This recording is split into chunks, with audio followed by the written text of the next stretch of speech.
राज्यातील अनेक भागात कोरोनाचा संसर्ग पुन्हा पसरत आहे, परंतु नागपुरातील स्थिती सध्या नियंत्रणात आहे।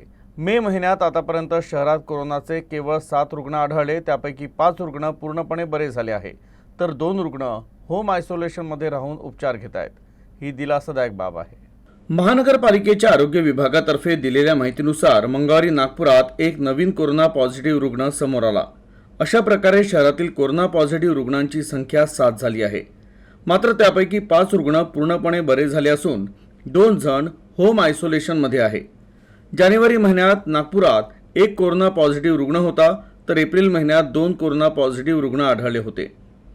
आरोग्य विभागाने नागरिकांना घाबरून जाण्याऐवजी सावधगिरी बाळगण्याचं आवाहन केलं आहे।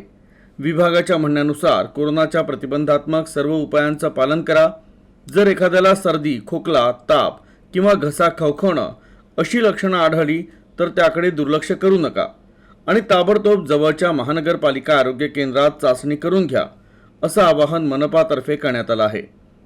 विशेषतः वृद्ध, मधुमेह, उच्च रक्तदाब आणि हृदयरोगाने त्रस्त असलेल्या लोकांना अधिक खबरदारी घेण्याचा सल्ला देण्यात आला आहे। आरोग्य विभागाचं म्हणणं आहे की कोरोना आणि इन्फ्लुएन्झाची लक्षणं सारखीच असतात, म्हणून डॉक्टर प्रथम उपचार करतात आणि नंतर 48 तासात सुधारणा न झाल्यास कोरोनाची चाचणी करण्याचा सल्ला देतात।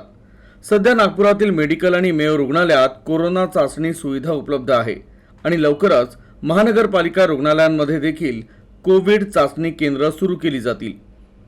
आरोग्य विभागाने पुन्हा एकदा सांगितलं आहे की कोरोनाची भीती बाळगण्याची गरज नाही, परंतु निष्काळजीपणा देखील बाळगू नये। मास्क, अंतर आणि स्वच्छता हे अजूनही सर्वात मोठं संरक्षण असल्याचं विभागाने म्हटलं आहे।